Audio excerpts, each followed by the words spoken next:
Welcome to my decoding of the Bible to take a really deep look and analyze chapter by chapter, verse by verse, line by line, word by word. Genesis 20 unveils an incredible insight in who God is and said we humans don't have to be perfect to be chosen. This is an incredibly great story. And what's happening? It's Abraham again on a journey towards the south, and he comes to the city Gera. Gera is ruled by King Abimelech. And what happens? I was like thinking, no, Abraham, why are you doing that? Abraham pulls off the same BS like he did in Egypt. He's afraid that the king will kill him and take his wife. So he says, you know what? We say Sarah is my sister. Oh my God, why is he doing that? And the king takes Sarah and goes with her to bed. And while he's with her in the bed, God the Lord appears and says, Abimelech, you are a dead man. Written in Genesis. Seems to be frightening from a movie thriller, like, whoa, you're a dead man. It doesn't, it's not the meaning of it. I looked it up in Hebrew. It means you're connected from the life flow. You're connected from the flow of life that provides for you and further generations, not like medical, a dead person. And so the king said, Why? What happened? He said, you took the wife of another's man. And he's like, wait a minute, I did not know that. He told me it's his sister, and I was acting from the integrity of my heart. And God said, I know that. I know that. Don't you worry, I know that. That's why I came to protect you from doing a sin and a big mistake. And bad news is you're disconnected from the life flow. Your womb is closed. But Abraham is a prophet. He will pray for you and he will reconnect you with the flow of life. So far, the story.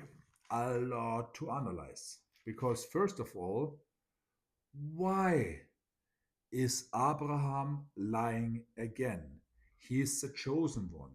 He has with God a covenant in place. And still he lies.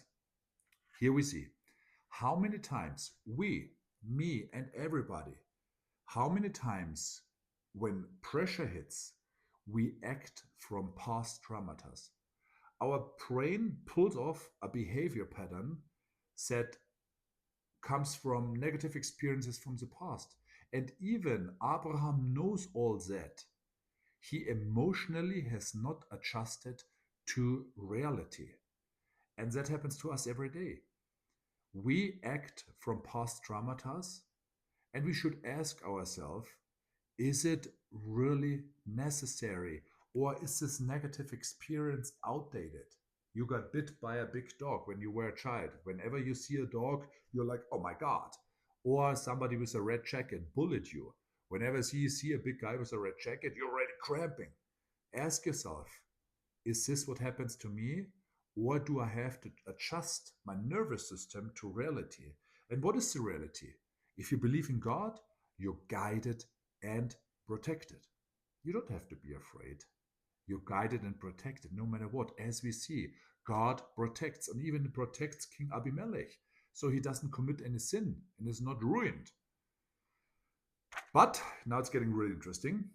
God says to King Abimelech, Abraham is a prophet and he will pray for you and he will reconnect you with the flow of life so your wombs may be open again. Wombs will be open again.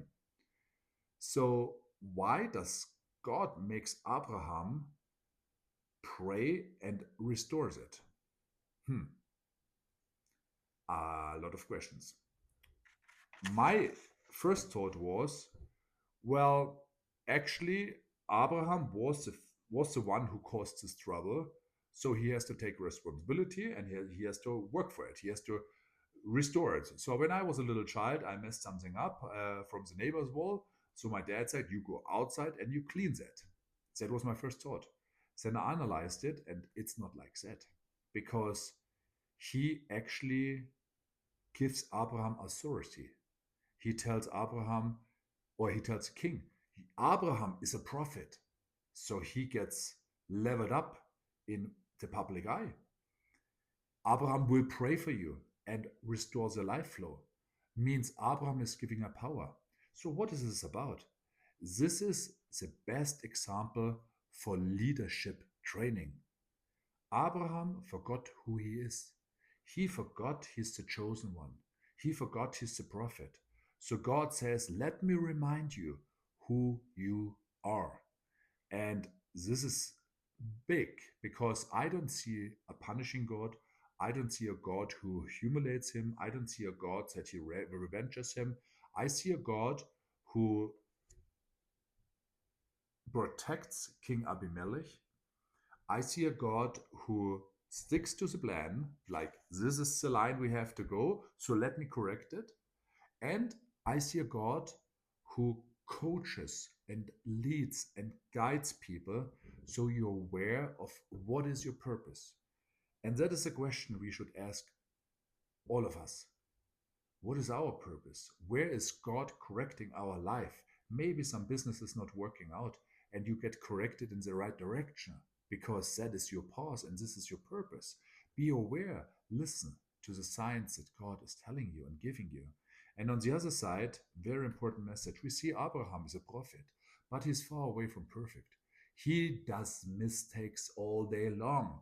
So God doesn't choose the perfect ones. God chooses humans. And even if you have faith, fear will show up. The question is how you handle fear. And I leave you with that food for thoughts. The Bible is an amazing book with a lot of power. And I hope my decoding and analysis helps you to implement it step by step into your life and level up your life. One step, one chapter at a time. Let me know in the comments. I love your feedback, and it's a super small channel, and I don't get a lot of feedback, but I really appreciate every feedback, every follow, every like. This is a kind of appreciation of my work. Thank you, and God bless you.